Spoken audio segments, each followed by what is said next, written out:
بسم اللہ الرحمن الرحیم۔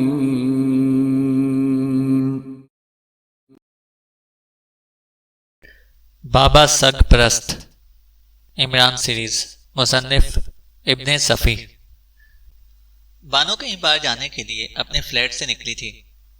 خاصی خوش شکل اور اسمارٹ لڑکی تھی، پڑوسیوں میں خوش مزاج اور زندہ دل سمجھی جاتی تھی۔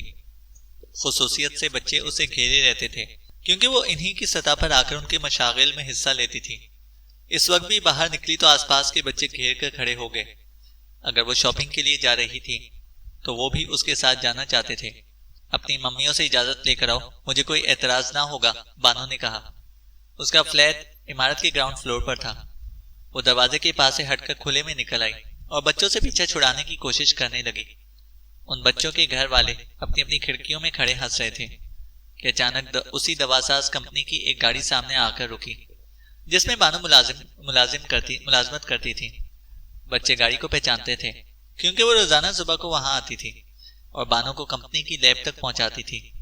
آج اتوار تھا، لہذا اس کا آنا بھی خلاف معمول ہی تھا، لیکن بچوں نے شور مچانا شروع کر دیا کہ اب تو کوئی دشواری ہی نہیں رہی، وہ اسی گاڑی پر انہیں بازار تک لے کر جا سکے گی۔ بانو نے گاڑی کی آمد پر حیرت ظاہر کی تھی۔ ڈرائیور گاڑی سے اتر کر اس کے قریب آیا اور اطلاع دی کہ ڈاکٹر دورانی نے طلب کیا ہے، لیکن یہ نہ بتا سکا کہ اس خلاف معمول بلاوے کا مقصد کیا ہے۔ بچوں کو سمجھا بجھا کر وہ گاڑی کی طرف بڑھی تھی۔ ڈرائیور کی سیٹ کے برابر ایک اجنبی بیٹھا نظر آیا۔ بانو نے اسے پہلے کبھی نہیں دیکھا تھا۔ یہ کون ہے؟ اس نے آہستہ سے ڈرائیور کو مخاطب کیا۔ میرا بھائی ہے جی، گاؤں سے آیا ہے۔ میں نے کہا کہ اس بہانے سے شہر میں بھی گھما دوں گا، ڈرائیور بولا۔ تم نے اچھا کیا، لیکن اپنی طلبی میری سمجھ میں نہیں آئی، بانو بولی۔ پہلے کبھی ایسا نہیں ہوا، مجھے معلوم ہوتا تو ضرور بتا دیتا جی۔ ڈاکٹر صاحب نے اس کے علاوہ کچھ بھی نہیں کہا تھا جی۔ کیا آپ کو لے آؤں؟ ڈرائیور سر ہلا کر بولا۔ پچھلی سیٹوں میں سے ایک پر بیٹھے ہوئے ایک بار پھر اس نے اجنبی کے چہرے کا جائزہ لیا۔ خد و خال کی بناوٹ کے اعتبار سے وہ کوئی اچھا آدمی نہیں لگتا تھا، لیکن وہ بہرحال تن بتقدیر بیٹھی رہی۔ گاڑی حرکت میں آ گئی تھی، لیکن بانو نے جلدی محسوس کر لیا تھا کہ وہ مقررہ راستے پر نہیں جا رہی۔ اس نے ڈرائیور سے پوچھا، جی بس شارٹ کٹ، جلدی پہنچیں گے۔ وہ خاموش رہی، لیکن پھر جب وہ گاڑی کچے میں اتار کر جنگل کی طرف موڑنے لگا تو وہ بول ہی پڑی، یہ کدھر لے چلے؟ دفتن اگلی سیٹ والا اجنبی گرایا، چپ چاپ بیٹھی رہو۔ پھر چاقو کھلنے کی کھڑکھڑاہٹ انجن کے شور کے باوجود بھی اس کے کانوں تک پہنچی۔ گھگی بن گئی تھی بیچاری کی، زبان گنگ ہو گئی تھی۔ کچھ دور چلنے کے بعد ڈرائیور نے عقب نما آئینے پر نظر ڈالتے ہوئے کہا، ایک موٹر سائیکل بھی پیچھے آ رہی ہے۔ فکر مت کرو، آنے دو، اجنبی بولا۔ خوفناک قسم کے اندیشے بانو کے ذہن پر سر ابھار رہے تھے اور اس کے جسم سے ٹھنڈا ٹھنڈا پسینہ چھوٹ رہا تھا۔ گاڑی جنگل میں داخل ہو گئی اور اب سڑک نظر نہیں آ رہی تھی۔ بانو نے غیر ارادی طور پر پیچھے مڑ کر دیکھا، لیکن اس نے جس موٹر سائیکل کا ذکر سنا تھا وہ کہیں دکھائی نہ دی۔ خدا کے لیے مجھے بتاؤ کیا بات ہے؟ وہ روحان سی ہو کر بولی۔ آپ بات بڑھا رہی ہیں بی بی، مجھ سے جو کہا گیا ہے کر رہا ہوں، اس کے علاوہ اور کچھ نہیں جانتا، ڈرائیور نے نرم لہجے میں کہا۔ تمہارے بھائی نے چاقو کیوں کھولا تھا؟ اس لیے کہ آپ شور نہ مچائیں۔ خدا کے لیے مجھ پر رحم کرو، میری بوڑھی ماں، بانو نے کہا۔ وہ آرام سے رہے گی، تمہیں بھی کوئی نقصان نہیں پہنچے گا، اجنبی بات کاٹ کر بولا۔ تو پھر یہ کہاں؟ بانو نے کہنا چاہا۔ کچھ دنوں کے لیے دوسروں سے الگ کی جا رہی ہو۔ آخر کیوں؟ بانو نے پوچھا۔ ڈاکٹر صاحب نے یہ نہیں بتایا، اجنبی بولا۔ دفتن کئی اطراف سے فائروں کی آوازیں آئی تھیں اور گاڑی کا ایک ٹائر دھماکے کے ساتھ برسٹ ہوا۔ بانو ہذیانی انداز میں چیخنے لگی۔ گاڑی رک گئی تھی، دونوں گاڑی سے اتر کر بھاگے اور جھاڑیوں میں گھستے چلے گئے۔ فائر اب بھی ہو رہے تھے۔ بانو سیٹ سے پھسل کر نیچے آ رہی تھی۔ سیم کر سیٹوں کے درمیان دبک گئی۔ فائروں کی آوازیں تھوڑی تھوڑی وقفے سے برابر آ رہی تھیں۔ ایک گولی گاڑی کے کسی حصے سے پھر ٹکرائی۔ بانو پر دہشت کے مارے غشی طاری ہونے لگی تھی، لیکن وہ اپنے ذہن سے لڑتی رہی، کوشش کر رہی تھی کہ ہوش و حواس قائم رہیں۔ ڈرائیور اور اس کا مبینہ بھائی نہ جانے کدھر نکل بھاگے تھے۔ پھر سناٹا چھا گیا اور جنگل صرف پرندوں کے شور سے گونجتا رہا۔ فائروں کی آوازیں اب نہیں آ رہی تھیں، لیکن بانو سر اٹھانے کی ہمت نہ کر سکی۔ سیٹوں کے درمیان اسی طرح دبکی رہی۔ سورج غروب ہونے والا تھا۔ سناٹا چھانے کے بعد بھی 10 منٹ گزر گئے، لیکن بانو اپنی پوزیشن میں تبدیلی کرنے کی ہمت نہ کر سکی۔ پھر ایسا لگا کہ جیسے کسی نے گاڑی کی باڈی پر ہاتھ مارا ہو۔ وہ اچھل پڑی اور دل ایک بار پھر حلق سے دھڑکنے لگا۔ ٹھیک اسی وقت تیز قسم کی سرگوشی بھی سنائی دی۔ بانو، کیا آپ گاڑی میں موجود ہیں؟ ہاں، بے ساختگی میں عجیب سی آواز اس کے حلق سے نکلی۔ جھاڑیاں سرسرائیں اور گاڑی کا دروازہ کھلا۔ وہ پیچھے کی طرف سمٹ گئی۔ دروازہ کھولنے والا نیچے گھاس پر اوندھا پڑا تھا اور اس کی آنکھوں میں دیکھے جا رہا تھا۔ اس کے لیے قطعی اجنبی تھا، لیکن اس کی آنکھوں میں اسے ایسا کوئی تاثر دکھائی نہ دیا جس کی بنا پر وہ مزید خائف ہو جاتی۔ اس کے برخلاف تحفظ کا احساس ہوا۔ آپ زخمی تو نہیں ہوئی؟ اس نے نرم لہجے میں پوچھا۔ بانو نے سر کو منفی جنبش دی اور تھوک نگل کر رہ گئی۔ چپ چاپ اتر آئیے اور میرے ساتھ نکل چلیے، ابھی خطرہ دور نہیں ہوا۔ وہ گھٹنوں کے بل کھسکتی ہوئی آگے بڑھی۔ اجنبی پیچھے سرک گیا، پھر دونوں جھاڑیوں میں گھستے چلے گئے۔ بانو نے کچھ بولنا چاہا تھا، لیکن اجنبی نے ہونٹوں پر انگلی رکھ کر اسے خاموش رہنے کا اشارہ کیا۔ جھاڑیوں کے درمیان احتیاط سے چلنا بے حد دشوار معلوم ہو رہا تھا، لیکن وہ کسی نہ کسی طرح اس کے ساتھ چلتی رہی۔ ایک جگہ اجنبی رکا اور ادھر ادھر دیکھنے لگا، پھر طویل سانس لے کر بولا، یہ آم کسی قدر محفوظ ہیں؟ وہ کچھ نہ بولی، خاموشی سے اس کی دھندلی دھندلی سی شکل تکتی رہی۔ آہستہ آہستہ دھندل کا گہرا ہوتا جا رہا تھا۔ کیا مجھ پر اعتماد کر سکیں گی؟ اجنبی نے سوال کیا۔ اس نے غیر عادی طور پر اسبات میں سر ہلا دیا، منہ سے کچھ نہ بولی۔ کچھ دیر یہیں ٹھہریں گے، حالات کا اندازہ بھی تو لگانا ہے، یا اس پتھر پر بیٹھ جائیے، اجنبی نے کہا۔ اس نے خاموشی سے تعمیل کی اور اجنبی کھڑا ہی رہا۔ کئی منٹ گزر گئے۔ آپ کون ہیں اور مجھے کہاں لے جائیں گے؟ وہ بالآخر بولی۔ کسی محفوظ جگہ پر۔ نہ گھر جانا آپ کے لیے مناسب ہوگا اور نہ کسی ایسی جگہ جہاں وہ پہنچ سکیں۔ آئیے اٹھیے، راستہ صاف ہے، اجنبی نے کہا۔ وہ پھر چل پڑے، لیکن اس بار اجنبی بہت زیادہ پرسکون نظر آ رہا تھا، جیسے سر پر منڈلانے والا خطرہ ٹل گیا ہو۔ ایک جگہ وہ پھر رکا اور یہاں بانو نے ایک موٹر سائیکل کھڑی دیکھی۔ تو موٹر سائیکل پر آپ ہی تھے؟ وہ ہکلائی۔ جی ہاں، میں ہی تھا، اجنبی نے کہا۔ انہیں بھی شبہ ہوا تھا کہ آپ شاید تعاقب کر رہے ہیں، بانو نے کہا۔ مجھے اندازہ ہو گیا تھا کہ وہ ہوشیار ہو گئے ہیں، اس لیے جلدی کی گئی تھی، لیکن وہ پھر بھی ہاتھ نہ آ سکے، اجنبی بولا۔ فائرنگ آپ نے کی تھی؟ جی ہاں، ایک ٹائر پھاڑے بغیر گاڑی ہرگز نہ رکتی۔ اگر وہ وہاں پہنچ جاتے جہاں آپ کو لے جانا چاہتے تھے تو پھر میں کچھ بھی نہ کر سکتا تھا، اس لیے یہیں اس قصے کو ختم کرنے کی کوشش کر ڈالی، اجنبی بولا۔ میں نہیں سمجھ سکتی کہ یہ سب کیا اور کیوں ہوا ہے، بانو نے کہا۔ میں سوچا ہوں کہ اس وقت یہاں موٹر سائیکل اسٹارٹ کرنا مناسب نہ ہوگا، اجنبی بولا۔ وہ کچھ نہ بولی، کہتی بھی کیا، کچھ سمجھ بھی نہیں آ رہا تھا، اجنبی نے کہا۔ وہ گاڑی تو آپ کی کمپنی کی تھی؟ جی ہاں، ڈرائیور بھی جانا بوجھا آدمی تھا، قریباً 2 سال سے مجھے وہ دفتر پہنچایا کرتا تھا اور واپسی بھی اس کے ساتھ ہوتی تھی۔ میں تصور بھی نہ کر سکتی تھی، ہو سکتا ہے کہ اس کے نووارد بھائی نے اسے بہکایا ہو، بانو نے کہا۔ تو وہ دوسرا آدمی ڈرائیور کا بھائی تھا؟ خدا ہی جانے، اس نے مجھے یہی بتایا تھا، بانو بولی۔ کیا آپ اتوار کی شام کو بھی آفس جاتی ہیں؟ اجنبی بولا۔ کبھی نہیں، یہ میرے لیے قطعی خلاف معمول تھا۔ ڈرائیور نے بتایا کہ ڈاکٹر دورانی نے مجھے کسی اشد ضروری کام کے لیے طلب کیا ہے، میں اس کا تصور بھی نہیں کر سکتی تھی، یہ کوئی دھوکہ ہوگا۔ آپ کی لیب میں دوا سازی کے علاوہ بھی اور کیا ہوتا ہے؟ اجنبی بولا۔ جی؟ وہ چونک کر اندھیرے میں آنکھیں پھاڑنے لگی، پھر جلدی سے بولی، دیکھیے یہاں سانپ بھی ہو سکتے ہیں۔ اوہ ٹھیک ہے، لیکن ہمیں سڑک تک پیدل ہی چلنا پڑے گا، میں موٹر سائیکل اسٹارٹ کرنے کا خطرہ مول نہیں لے سکتا، اجنبی بولا۔ چلیے، بانو بولی۔ قریباً 1 گھنٹے بعد وہ سڑک تک پہنچ سکے، اور یہاں اس وقت یا تو کوئی شریف آدمی نے لفٹ دے سکتا تھا یا پھر مضافات کی طرف سے آنے والی کسی بس کا انتظار کرتے رہتے۔ ایسے حالات میں کسی سے لفٹ لینا بھی مناسب نہیں، ممکن ہے انہی لوگوں میں سے کسی سے مٹبھیڑ ہو جائے، اجنبی نے کہا۔ میری سمجھ میں تو کچھ بھی نہیں آ رہا، آپ کن لوگوں کی باتیں کر رہے ہیں، بانو بولی۔ شاید آپ یہ سمجھتی ہیں کہ اس وقت کی حرکت کا بانی وہ بیچارہ ڈرائیور ہوگا، اجنبی بولا۔ پھر میں کیا سمجھوں، بانو حیرت سے بولی۔ وہ اگر ذاتی طور پر اتنا ہی برا ہوتا تو 2 سال کیوں انتظار کرتا، اجنبی بولا۔ آپ کہنا کیا چاہتے ہیں، بانو نے کہا۔ ڈاکٹر دورانی، اجنبی بولا۔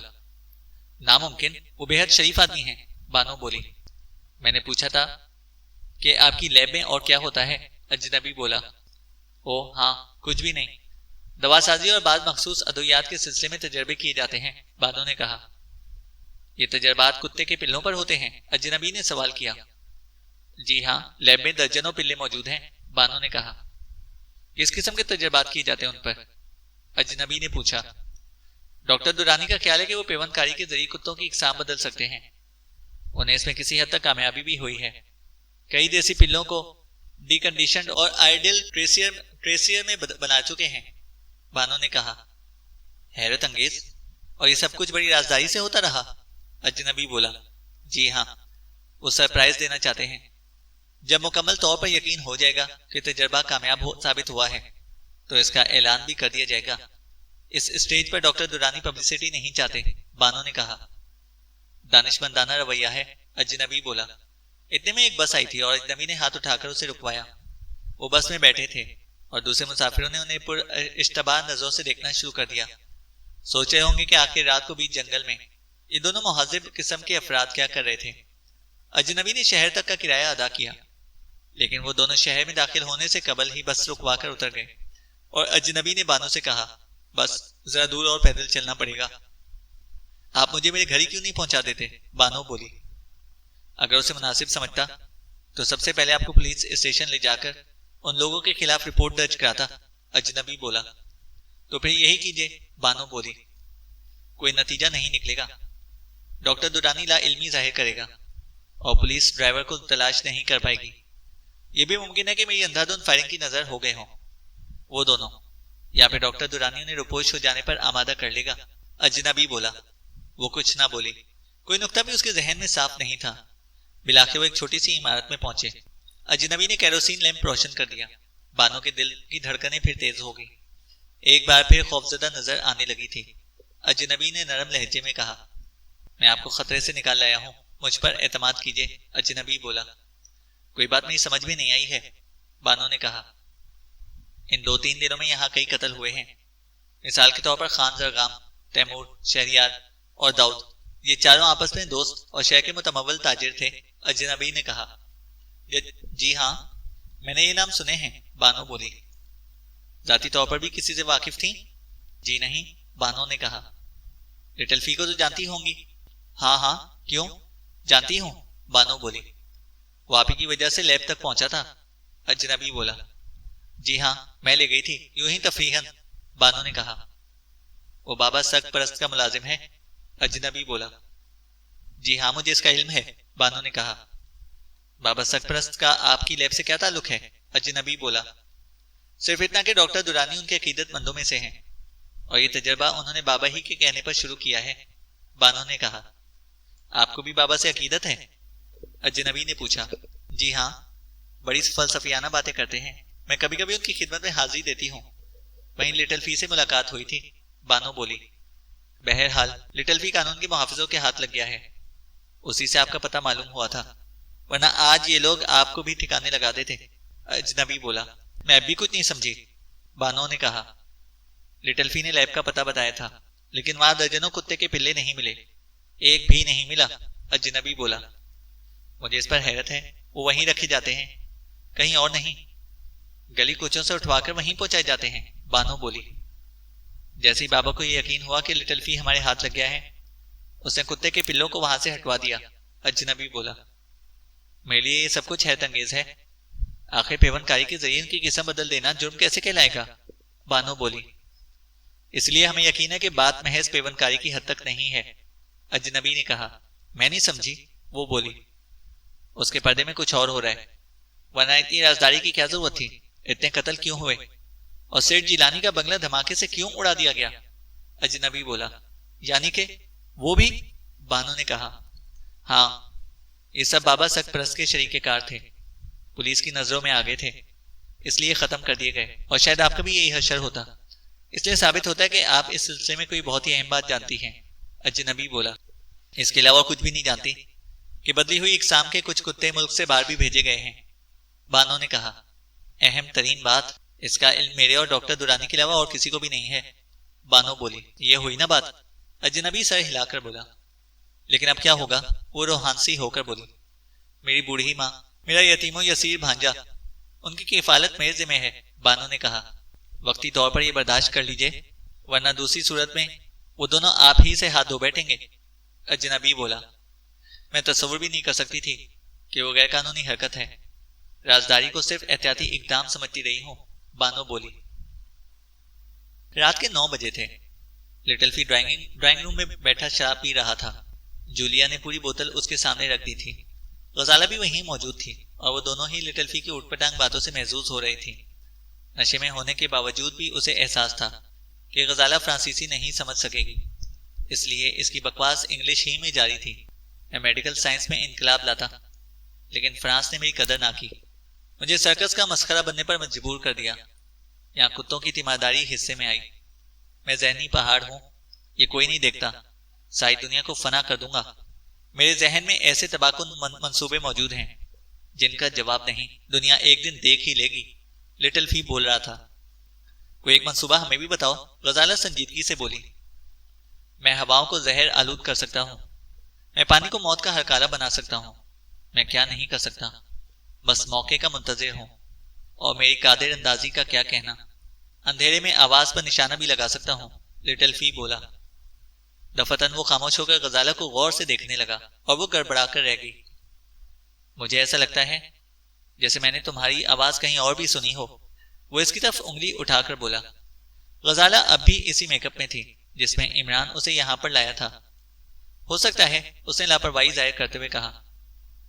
تمہاری آواز میں عجیب سی کیفیت ہے، کیوں ماموزیل؟ اس نے جولیا سے سوال کیا۔ میں نے محسوس نہیں کیا۔ تم اپنی نشانہ بازی کی بات کر رہے تھے، جولیا بولی۔ اگر کبھی کسی کو قتل کرانا ہو تو میری خدمات ضرور حاصل کرنا، لٹل فی بولا۔ تو تم قاتل بھی ہو، جولیا بولی۔ اب تک 27 آدمیوں کو موت کے گھاٹ اتار چکا ہوں۔ یہ سب تانوتوش والے تھے، لمبے چوڑے آدمیوں کا دشمن ہوں، لٹل فی بولا۔ غزالہ جولیا کی طرف دیکھ کر مسکرائی۔ انداز ایسا ہی تھا جیسے اس کی تالیوں سے محظوظ ہو رہی ہو۔ آخری قتل کب کیا تھا؟ جولیا نے ہنس کر پوچھا۔ 1 ہفتہ بھی نہیں گزرا، وہ بولا۔ تم یہ سب کچھ مجھے کیوں بتا رہے ہو؟ جولیا بولی۔ اس لیے کہ تم مجھے اپنے ساتھ یہاں سے لے جاؤ گی۔ میں چاہتا ہوں تمہیں یقین دلا دوں کہ میں ناکارہ آدمی نہیں ہوں۔ فرانس سے بھاگ تو آیا تھا، لیکن فرانس کے علاوہ اور کہیں دل نہیں لگتا، لٹل فی نے کہا۔ یہ تم نے آخری قتل کہاں کیا تھا؟ غزالہ نے سوال کیا۔ تمہیں ہرگز نہیں بتاؤں گا کیونکہ تم ایک مقامی خاتون ہو، لٹل فی بولا۔ تمہاری مرضی، غزالہ نے لاپرواہی سے کہا۔ ٹھیک اسی وقت لٹل فی کے حلق سے عجیب سی آواز نکلی اور وہ اچھل کر میز پر چڑھ گیا۔ جولیا اور غزالہ دروازے کی طرف مڑی۔ وہاں ایک قداور اور جسیم کتا کھڑا نظر آیا، بڑی خوفناک شکل والا۔ تم لوگ یوں ہی بے حس و حرکت بیٹھی رہو، اس کمبخت نے بالآخر مجھے تلاش کر ہی لیا ہے، لٹل فی کانپتی ہوئی آواز میں بولا۔ جولیا نے بڑی پھرتی سے پستول نکالا، لیکن کتے کے عقب سے آواز آئی، پستول فرش پر ڈال دو، میں نے تمہیں اسٹین گن سے کور کر رکھا ہے۔ جولیا کے ہاتھ سے پستول چھوٹ گیا۔ بولنے والا سامنے آ گیا تھا، جو اس قسم کے سیاہ ملبوس میں تھا، اور سر پر ایسا خود چڑھا ہوا تھا کہ چہرے کا بیشتر حصہ اس میں چھپ گیا تھا۔ ہاتھوں میں اسٹین گن بھی تھی۔ یور ہولینس، کہتا وہ بونا میز پر اوندھا لیٹ گیا۔ تم دونوں اٹھ کر دیوار کے قریب کھڑی ہو جاؤ، سیاہ پوش نے لٹل فی کی طرف دھیان دیے بغیر کہا۔ تم کون ہو اور اس طرح بغیر اجازت؟ جولیا اٹھتی ہوئی گرائی۔ خاموش رہو، چلو ادھر کھڑی ہو جاؤ، اس نے اسٹین گن کو جنبش دی۔ وہ دونوں اٹھ کر دیوار کے قریب کھڑی ہو گئی۔ لٹل فی بدستور میں اس پر اوندھا پڑا ہوا تھا، ایسا لگتا تھا جیسے بے خبر سو رہا ہو۔ عمران کہاں ہے؟ سیاہ پوش نے جولیا سے پوچھا۔ کون؟ کہاں ہے؟ جولیا نے چڑچڑاہٹ کا مظاہرہ کیا۔ کیا تم جولیانا فٹس واٹر نہیں ہو؟ آنے والے نے پوچھا۔ مادام میوری کہلاتی ہوں، جولیا نے کہا۔ اس کے لیے مادام میوری ہی ہوگی، سیاپوش نے لٹل فی کی طرف اشارہ کر کے کہا۔ میں نہیں جانتی کہ تم کیا کہہ رہے ہو، جولیا بولی۔ کیا میں یہاں اس کی موجودگی کی وجہ معلوم کر سکتا ہوں؟ سیاپوش نے پھر لٹل فی کی طرف اشارہ کر کے پوچھا۔ اسی سے پوچھ لو، میں نہیں جانتی، جولیا نے کہا۔ اسے زبردستی اغوا کیا گیا تھا، آنے والا بولا۔ لیکن یہاں تو آج صبح ناشتے کی بھیک مانگتا ہوا آیا تھا، پھر خوشامد کر کے یہیں ٹک گیا، جولیا نے کہا۔ اگر تم جولیانا فٹس واٹر نہ ہوتی تو میں تمہاری بات پر یقین کر لیتا، آنے والا بولا۔ تمہیں غلط فہمی ہوئی ہے، اگر یہ تمہارا آدمی ہے تو اسے یہاں سے لے جاؤ، ہمیں کیوں ہراساں کر رہے ہو، جولیا نے کہا۔ بڑی عجیب بات ہے کہ تم بیکاریوں کے سامنے اسکاچ کی بوتل رکھ دیتی ہو، آنے والا بولا۔ یہ میرا اپنا نجی معاملہ ہے، جولیا نے کہا۔ خیر میں یقین کر لوں گا کہ تم ایسی ہی خدا ترس ہو، لیکن تمہیں عمران کا پتہ بتانا پڑے گا، سیاپوش بولا۔ میں کسی عمران کو نہیں جانتی، جولیا بولی، حالانکہ وہی تمہیں ہماری قید سے نکال کر لے گیا تھا، سیاپوش بولا۔ اوہ، تو تم ان لوگوں میں سے ہو، جولیا نے کہا۔ سمجھنے میں بہت دیر لگائی تم نے۔ خیر اعتراف تو کر لیا کہ تم عمران کو جانتی ہو، سیاپوش بولا۔ میں اس کے نام سے واقف نہیں۔ ہاں، اسے مجھے تم لوگوں سے کی قید سے رہائی دلائی تھی، جولیا نے کہا۔ یہ کون ہے؟ اس نے غزالہ کی طرف دیکھ کر پوچھا۔ کوئی بھی ہو، تم سے مطلب، جولیا بولی۔ تم کون ہو لڑکی؟ سیاپوش نے کہا۔ تم کون ہو؟ غزالہ نے جی کڑا کر کے پوچھا۔ اوہ اچھا، تو اس نے تم پر میک اپ کا فن آزمایا ہے، سیاپوش بولا۔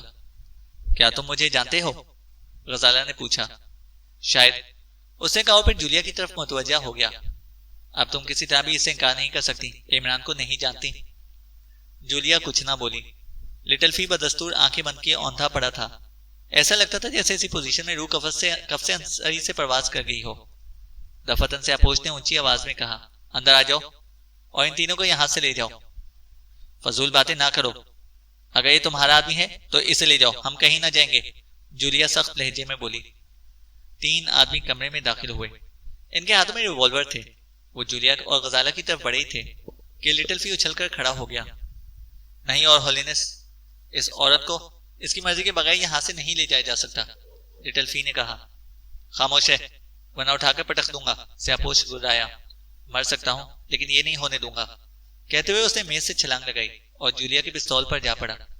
سیاپوش کو شاید وہ پستول یاد نہیں رہا تھا، لیکن قبل اس کے کہ وہ سنبھلتا، لٹل فی نے پے در پے 3 فائر ان تینوں کی ٹانگوں پر جھونک مارے جو عورتوں کی طرف بڑھ رہے تھے، اور پھر کتا سیاپوش کے اشارے پر لٹل فی کی طرف جھپٹا۔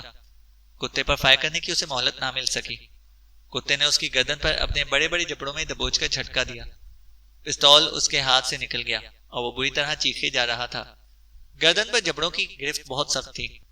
ادھر وہ تینوں اپنی ٹانگوں پر گولیاں کھانے کے بعد کھڑے رہنے کے قابل بھی نہیں رہے تھے۔ سیاپوش انہیں پرتشویش نظروں سے دیکھتا رہا کیونکہ وہ ایک ایک کر کے فرش پر گرتے جا رہے تھے۔ کتے نے دیکھتے دیکھتے لٹل فی کا کام تمام کر دیا۔ غزالہ بری طرح کانپ رہی تھی لیکن جولیا اپنے اعصاب سے لڑتی رہی۔ کتا لٹل فی کو چھوڑ کر پھر سیاپوش کے قریب آ کر کھڑا ہو گیا۔ کیا اس نے اسے مار ڈالا؟ جولیا نے کانپتی ہوئی آواز میں پوچھا۔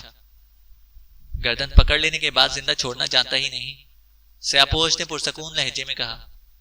اگر تم بھی اپنی خیریت چاہتی ہو تو عمران کا پتہ بتا دو ورنہ میں رحم نہیں کروں گا، آنے والے نے کہا۔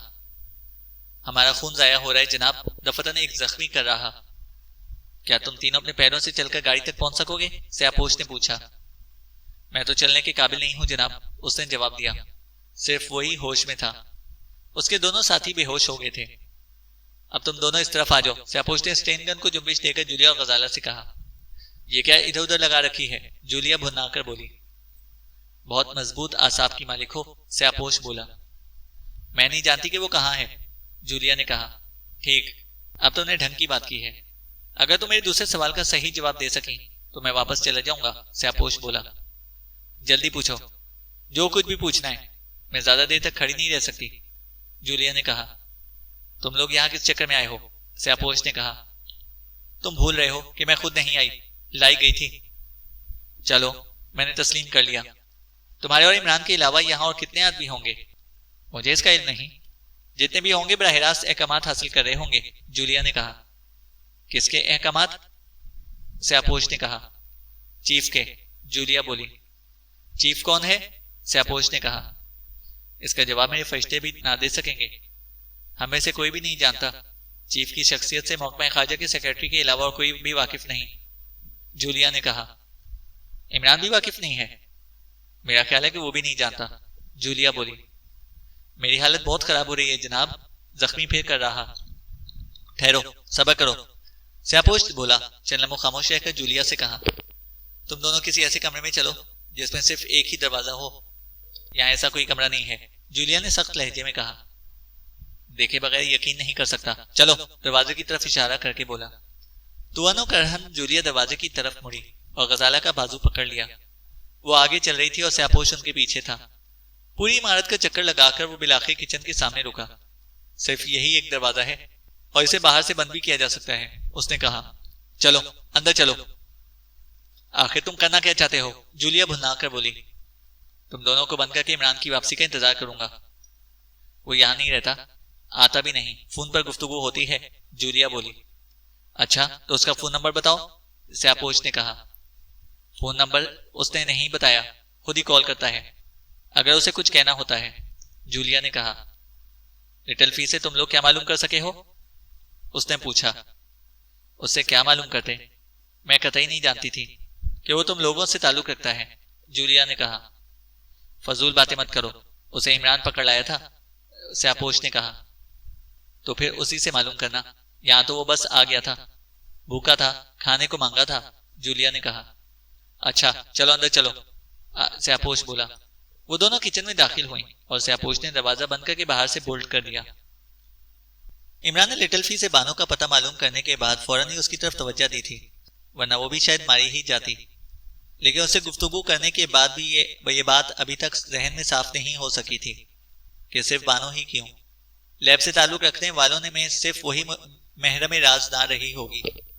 تجربہ گاہوں کے کام ایک یا دو افراد ہی پر منحصر نہیں ہوتے. قریباً 10 بجے وہ پھر اس کمرے میں داخل ہوا جہاں بانو گھٹنوں میں سردیے بیٹھی تھی. پہلے ہی وہیں کیوں نہیں لے گئے تھے؟ میرا سر بری طرح چکرا رہا ہے، بانو نے کہا. یہاں رکنا ضروری تھا، یہ بھی دیکھنا تھا کہ کسی نے ہمارا تعاقب تو نہیں کیا. عمران بولا. پتہ نہیں کس جنجال میں پھنس گئی ہوں، بانو بولی. بہت جلد آپ دشواریوں سے نکل جائیں گی اگر میرے کہنے کے مطابق عمل کرتی رہیں. کیا آپ سائیکل کے ڈنڈے پر بیٹھ سکیں گی؟ عمران نے پوچھا. ایسی جگہوں سے نہیں گزر سکوں گی جہاں دوسرے ہمیں اس حال میں دیکھ لیں، بانو نے کہا. سائیکل کا ڈنڈا اتنی بری چیز نہیں ہے، عمران نے کہا. میں نے تو ابھی تک نہیں دیکھا کہ کوئی مرد کسی عورت کو سائیکل کے ڈنڈے پر بٹھا کر چلتا ہو، بانو بولی. چلنا چاہیے، کم از کم اس طرح عورت محفوظ تو رہتی ہے. کئی دن ہوئے میں نے ایک خاتون کو موٹر سائیکل کے کیریئر سے گرتے دیکھا تھا.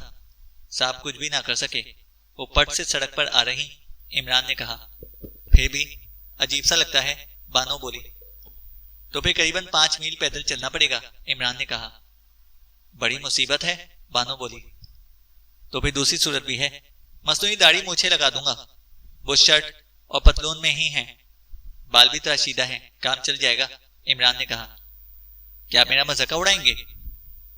بانو بولی. جی نہیں، یہی مناسب ہے. اگر بحیثیت بانو پہچانی گئی تو دونوں مارے جائیں گے. آپ ابھی خطرناک لوگوں کے درمیان رہی ہیں اور ان کے ہاتھ بہت لمبے ہیں، عمران بولا. میں کبھی تصور بھی نہیں کر سکتی تھی، بانو نے کہا. لیکن ایک بات سمجھ میں نہیں آتی، آخر صرف آپ ہی کیوں؟ کیا یہ تجربہ صرف آپ دونوں کی ذات تک محدود تھا؟ عمران نے کہا. میں نے بتایا نا کہ کتوں کے ایکسپورٹ کے بارے میں صرف میں ہی جانتی ہوں، یا ڈاکٹر دورانی جانتے ہیں، بانو نے کہا. یہ بات بھی معمولی سی ہے. اگر آپ سارے شہر میں کہتی پھریں کہ کتے ایکسپورٹ کیے جاتے ہیں تو قانون کو اس پر کیا اعتراض ہو سکتا ہے؟ عمران نے کہا. یہی تو میں بھی سوچتی ہوں، آخر اس میں کون سی ایسی بات ہے جس کے لیے اتنی رازداری برتی جائے؟ بانو بولی. اس لیے میری گزارش ہے کہ پھر ذہن پر زور دیجیے. تجربات کا کوئی مرحلہ جہاں ڈاکٹر کو اسسٹ کرنے کے لیے صرف آپ ہی رہ جاتی ہوں، عمران بولا. اوہ، وہ یک بیک اچھل پڑی. دیکھیے کچھ یاد آیا نا، عمران مسکرا کر بولا.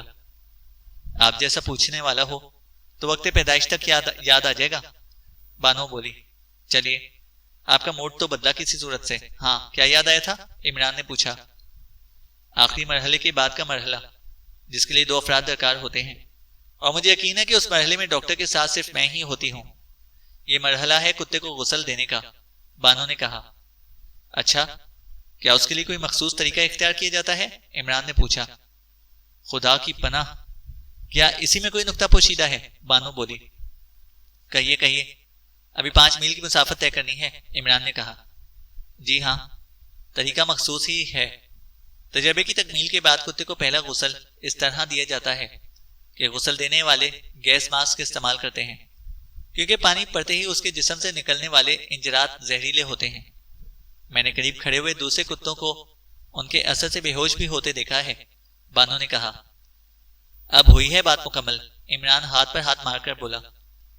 تو یہ بات، وہ کچھ کہتے کہتے رک گئی، پھر تھوڑی دیر بعد بولی.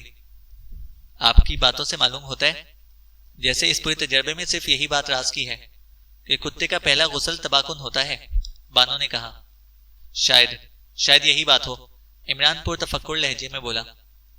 اسی بنا پر وہ مجھے مار ڈالنا چاہتے ہیں کہ کہیں میں یہ بات دوسروں تک نہ پہنچاؤں، بانو بولی۔ میری دانست میں اس کے علاوہ اور کوئی نقطہ نہیں ہو سکتا، عمران نے کہا۔ لیکن آپ کون ہیں؟ بانو نے پوچھا۔ ابھی جب میں آپ کے مصنوعی داڑھی مونچھیں لگاؤں گا تو آپ سمجھ جائیں گی، عمران بولا۔ خفیہ پولیس؟ بانو بولی۔ یہی سمجھ لیجئے، آپ بہت ذہین معلوم ہوتی ہیں، عمران نے کہا۔ میں کسی قانونی دشواری میں تو نہیں پڑوں گی نا؟ بانو نے پوچھا۔ باعزت طور پر آپ سرکاری گواہ بنیں گی، عمران نے کہا۔ خداوند، کس چکر میں پڑ گئی، اس نے کرراہ کر کہا، لیکن تھوڑی دیر بعد آئینے میں اپنی شکل دیکھ کر بری طرح ہنس رہی تھی۔ واقعی اب مجھے کوئی بھی نہیں پہچان سکے گا، سائیکل کی بھی پرواہ نہیں، چلیے، اس نے کہا۔ لیکن عمران تشویش میں مبتلا ہو گیا تھا۔ خاور اور چوہان سے ابھی تک رابطہ نہیں ہوا تھا۔ انہوں نے بانو کے گھر سے اس کا تعاقب کیا ہوگا، لیکن جنگل میں بھی آس پاس رہ کر ہی نگرانی کی ہوگی، اور پھر انہیں وہاں سے بھی اس کے پیچھے ہی ادھر آنا تھا۔ کہیں وہ جنگل ہی میں تو نہیں پھنسے رہ گئے، یا پھر ہو سکتا تھا کہ وہ وہاں سے سیدھے وہیں چلے گئے ہوں جہاں جولیا مقیم تھی۔ اگر انہوں نے ادھر کا رخ کیا ہو اور لا علمی میں سرپرست کے آدمیوں کو اپنے پیچھے لگا گئے تو اس خیال کے تحت اس نے بانو کو وہاں لے جانے کا ارادہ ملتوی کر دیا۔ اس کی بجائے کہیں اور ہوٹل انٹرنیشنل کا کمرہ بھی اس کے قبضے میں ہی تھا۔ 5-6 میل کی مارا مار سائیکلنگ کے بعد ہوٹل تک پہنچا اور بانو کو کمرے ہی تک محدود رہنے کا مشورہ دے کر جولیا کی طرف روانہ ہو گیا۔ رات کے 11:30 بجے تھے۔ سائیکل اس نے ہوٹل کے گیراج میں چھوڑی اور وہاں سے ٹیکسی پر جولیا کی اقامت گاہ تک پہنچا۔ کمپاؤنڈ کا پھاٹک اندر سے بند نہیں کیا تھا، لیکن برآمدے کی روشنی بجھائی جا چکی تھی، البتہ کچھ کھڑکیاں روشن نظر آ رہی تھیں۔ وہ برآمدے میں پہنچا اور سوچنے لگا کہ اب کیا کرنا چاہیے۔ پھاٹک کو اندر سے بند کیے بغیر برآمدے کی روشنی بجھا دینا اس کی ہدایت کے مطابق نہیں تھا۔ تو پھر کیا کوئی گڑبڑ ہوئی ہے؟ اس نے صدر دروازے کا ہینڈل گھمایا، دروازہ کھل گیا، جسے اس نے بآہستگی دوبارہ بند کر دیا۔ دل کھوپڑی میں دھڑکنے لگا تھا، ضرور کوئی بات ہوئی ہے۔ اگر پھاٹک بند کرنا سہون رہ گیا تھا تو برآمدے کی بتی بجھ جانے کے بعد صدر دروازے کا مقفل کر دیا جانا ضروری تھا۔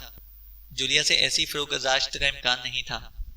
وہ چپ چاپ برآمدے سے اتر آیا اور دیوار سے لگا عمارت کے بائیں بازو کی طرف بڑھنے لگا۔ پھر ذرا ہی سی دیر میں وہ پائپ کے سہارے دیوار پر چڑھ رہا تھا۔ چھت پر پہنچنے میں کوئی دشواری پیش نہیں آئی۔ اس عمارت میں راہداری کی چھتیں نیچی تھیں اور کمروں کی چھتیں ان سے قریباً 3.5 یا 4 فٹ اونچی تھیں، اور اسی اونچائی کے درمیان وینٹیلیٹرز لگائے گئے تھے۔ کوئی کمرہ ایئر کنڈیشن نہیں تھا۔ وینٹیلیٹر کے ذریعے ایک ہی کمرے کا جائزہ لینے لگا۔ ایک کمرے کے فرش پر لٹل فی اوندھا پڑا نظر آیا۔ اس کی قمیض کا کالر خون میں ڈوبا ہوا تھا۔ عمران نے نچلا ہونٹ دانتوں میں دبا لیا۔ شکاری کتے والی حس بیدار ہو چکی تھی۔ بغلی ہولسٹر سے ریوالور نکال کر چیمبرز چیک کیے اور دوسرے وینٹیلیٹر کی طرف بڑھنے لگا۔ اس کمرے کا منظر غیر متوقع نہیں تھا۔ یہاں کئی افراد کے ساتھ ایک بہت بڑا کتا بھی موجود تھا۔ خاور، چوہان، جولیا اور غزالہ کرسیوں پر بندے بیٹھے نظر آئے۔ 5 مسلح آدمی ان کے سروں پر مسلط نظر آئے۔ ان میں سے ایک سرتاپا سیاپوش تھا۔ عمران کی تمام تر توجہ کتے کی طرف تھی۔ ان کے ساتھ یہی ایک کتا تھا۔ اگر ایک آدھ بار بھی چھوڑ دیا جاتا تو عمران چھت تک نہ پہنچ سکتا۔ عمران نے ریوالور سیدھا کیا اور وینٹیلیٹر کو کسی قدر اٹھا کر پے در پے 2 فائر کتے پر کر دیے۔ وہ بہت زور سے گرجا تھا اور فرش پر کلابازیاں کھانے لگا۔ زینوں کی طرف سیاپوش دھاڑا۔ عمران نے اس کی آواز ہی سنی تھی، یہ نہیں دیکھا تھا کہ اس کا رد عمل کیا ہوا تھا۔ بڑی پھرتی سے زینوں کی طرف لپکا اور قبل اس کے کہ وہ لوگ اوپر پہنچتے زینوں کی بائیں جانب سینے کے بل لیٹ گیا، لیکن زینوں پر قدموں کی چاپ سنائی نہ دی۔ شاید وہ اسے سنانے کے لیے زینوں کی طرف کی ہانک لگائی تھی۔ وہ سوچ رہا تھا کہ ہو سکتا ہے کہ وہ بھی اسی طرف سے اوپر پہنچنے کی کوشش کریں جیسے وہ خود پہنچا تھا۔ وہ لیٹے لیٹے سینے کے بل کھسکتا ہوا اس جگہ تک پہنچا جہاں پائپ کا اختتام ہوا تھا۔ اندازہ غلط نہ نکلا۔ ذرا سی بھی دیر ہوئی ہوتی تو دشواری میں پڑ جاتا، کیونکہ اس جگہ پہنچتے پہنچتے دوسری جانب سے کسی کا سر ابھرا تھا۔ عمران نے پوری قوت سے ریوالور کا دستہ اس کی کندپٹی پر رسید کر دیا۔ دوسرے لمحے میں کسی کے بلندی سے گرنے کی آواز آئی، پھر اس نے ایک چیخ بھی سنی۔ پھر معلوم ہوا جیسے نیچے بھگدڑ پڑ گئی ہو۔ اس نے سر ابھار کر نیچے دیکھا اور ایک بھاگتے ہوئے سائے پر فائر کر دیا۔ دوسری چیخ سناٹے میں گونجی اور پھر سکوت چھا گیا، گویا اس نے 2 آدمیوں کو ناکارہ کر دیا تھا۔ اب وہ دوبارہ زینوں کی طرف پلٹا۔ یہاں بالکل سناٹا تھا اور زینے تاریک پڑے ہوئے تھے۔ آس پاس نقل و حرکت کی کوئی علامت محسوس نہ ہوئی۔ بہت احتیاط سے زینے طے کرتا ہوا نیچے اترنے لگا۔ یہ راہداری بھی تاریک پڑی نظر آئی۔ ایک جگہ دیوار سے لگ کر کھڑا ہو گیا۔ سنگن لیے بغیر آگے بڑھنا خطرناک ہوتا۔ کچھ ہی دیر پہلے اگر ذرا سا بھی چوکا ہوتا تو مار کھا گیا تھا۔ سیاپوش بے حد چالاک آدمی ثابت ہوا تھا۔ عمران نے اس کی آواز بھی پہچان لی تھی۔ سرپرست کے علاوہ اور کوئی بھی نہیں ہو سکتا تھا۔ کیا وہ تینوں فرار ہو گئے؟ وہ آہستہ آہستہ آگے بڑھنے لگا۔ اس کمرے کے برابر والے کمرے میں پہنچنا چاہتا تھا جہاں اس کے ساتھی بندھے ہوئے بیٹھے تھے۔ اوپر ہی سے اندازہ لگا لیا تھا کہ برابر والے کمروں میں اندھیرا ہے اور اس کا ایک دروازہ بھی دوسرے کمرے میں کھلتا تھا۔ وہ آہستگی اس تاریک کمرے میں داخل ہوا اور سامنے والے دروازے کی طرف بڑھنے لگا۔ ایک باریک سے جھری دروازے میں روشن نظر آ رہی تھی، لیکن اس گھپ اندھیرے کمرے کی فضا پر اس حد تک اثر انداز نہیں ہو سکتی تھی کہ کوئی اسے راہداری میں دیکھ لیتا۔ دفتن کمرے میں روشنی پھیل گئی اور عمران جس پوزیشن میں تھا اسی میں رہ گیا۔ ریوالور زمین پر ڈال دو، حکم سے آواز آئی۔ عمران نے خاموشی سے ریوالور فرش پر ڈال دیا اور دونوں ہاتھ اوپر اٹھائے کھڑا تھا۔ اب ادھر مڑو، کہا گیا، اور عمران نے اس بار بھی بے چونو چرا تعمیل کی۔ سیاپوش سوئچ بورڈ کے قریب کھڑا نظر آیا اور اس کے ریوالور کی نال عمران کے سینے کی طرف اٹھی ہوئی تھی۔ سیاپوش نے اونچی آواز میں کہا، اب تم لوگ بھی اندر آ جاؤ۔ دونوں مسلح آدمی اندر آ گئے اور ایک نے جھپٹ کر عمران کا ریوالور اٹھا لیا۔ ان میں سے ایک کی آنکھوں میں مسلسل آنسو بہ رہے تھے۔ پیارے بھائی، تمہیں کیا تکلیف ہے؟ عمران نے اسے بڑے ہمدردانہ لہجے میں پوچھا۔ سور کے بچے، تو نے میرے بھائی کو مار ڈالا، وہ اس کی طرف بڑھتا ہوا بولا۔ خاموش رہو اور پیچھے ہٹ جاؤ، سیاپوش نے سخت لہجے میں کہا، اور وہ اسے گھورتا ہوا پیچھے ہٹ گیا۔ یہ دروازہ کھول کر اسے بھی وہیں لے چلو، سیاپوش نے دوسرے آدمی سے کہا۔ لیکن میں نے کسے مار ڈالا؟ میں تو ابھی آیا ہوں، عمران بولا۔ چلو، وہ ریوالور کو جنبش دے کر دھاڑا۔ پھر عمران کو بھی وہیں لایا گیا جہاں اس کے ساتھی بحالت تباہ بیٹھے ہوئے تھے۔ یہ کون ہے؟ سیاپوش نے جولیا سے پوچھا۔ میں نہیں جانتی، جولیا نے کہا۔ واہ، تو یہ لوگ بھی یہیں چوری کرنے آئے تھے اور مجھ سے پہلے ہی دھر لیے گئے، عمران خوش ہو کر بولا۔ بکواس مت کرو، سیاپوش نے کہا۔ تم عمران کے علاوہ کوئی بھی نہیں ہو سکتے، پلاسٹک میک اپ کی خاصی مہارت بہم پہنچائی ہے، سیاپوش نے کہا۔ ہاں، میں عمران ہوں۔ دفتن اس کا لہجہ بدل گیا، بالکل ایسا ہی لگا جیسے کوئی خونخوار کتا گرایا ہو۔ بہت خوب، کچھ نقصان ضرور ہوا مگر تم ہاتھ آ ہی گئے، سیاپوش نے کہا۔ اور میں نے خوشبو کا معمہ حل کر لیا، عمران نے لاپرواہی سے کہا۔ تمہارے ایران والے ایجنٹ بہت مضطرب تھے اور انہوں نے ہانگ کانگ والی تنظیم سے مدد طلب کی تھی، عمران بولا۔ تم پتہ نہیں کیا بکواس کر رہے ہو، وہ مزاق اڑانے والے انداز میں بولا۔ وہ لڑکی بانو کچھ بھی نہیں جانتی، پتہ نہیں تم نے اس کی کس بات سے کیا نتیجہ اخذ کیا ہے، سیاپوش نے کہا۔ تم بھی تو اپنے طور پر نتیجے اخذ کرتے رہے ہو اور درست ثابت ہوتے رہے ہیں۔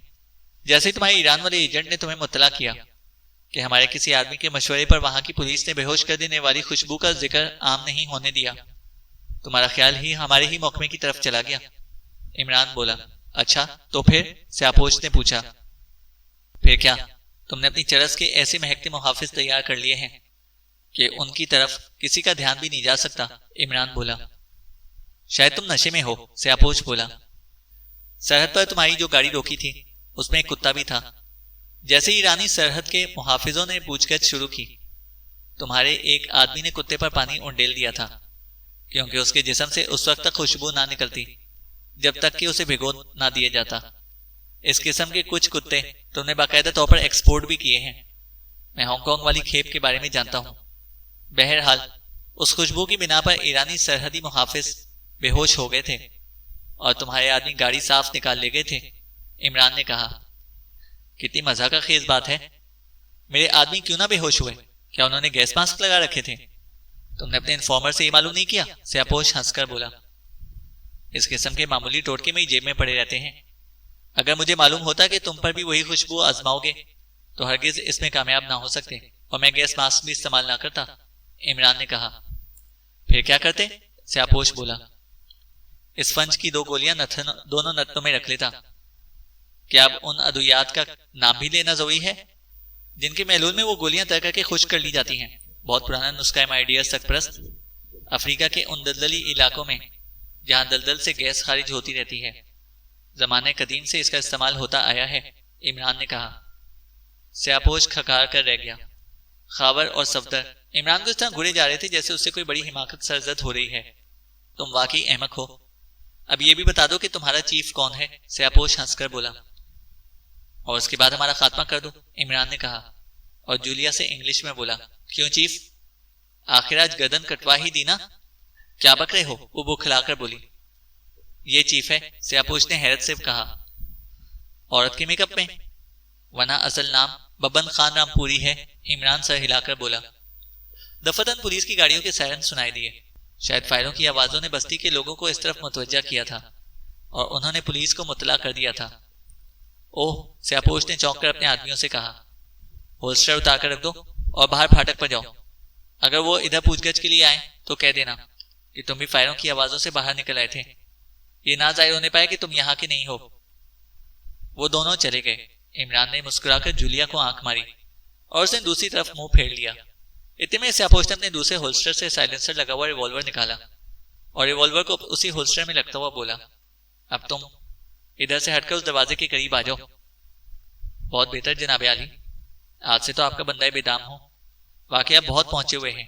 روحانی قوتوں کا یہ عالم ہے کہ میرے چیف کا پتہ معلوم کرنے کے لیے اتنے پاپڑ بیل ڈالے، عمران مسکراتا ہوا بولا اور بتائی ہوئی جگہ پر پہنچ گیا۔ سیاپوش پستول سے اس کے دل کا نشانہ لیتا ہوا بولا، اب 1 سے 10 تک گنوں گا، اگر اس دوران میں تم نے اپنے چیف کا صحیح نام اور پتہ نہ بتایا تو فائر کر دوں گا۔ سیاپوش بولا۔ میرے بیان کی تصدیق کر لینے سے پہلے فائر کرو گے یا بعد میں؟ عمران نے کہا۔ تم اسے گولی مار دو، نام اور پتہ میں بتا دوں گا، دفتن خاور بولا۔ کیا؟ سیاپوش نے غیر ارادی طور پر سر گھمایا ہی تھا کہ عمران نے اچھل کر اس کے پستول والے ہاتھ پر ٹھوکر رسید کر دی۔ پستول اچھل کر جولیا کے پیچھے جا گرا۔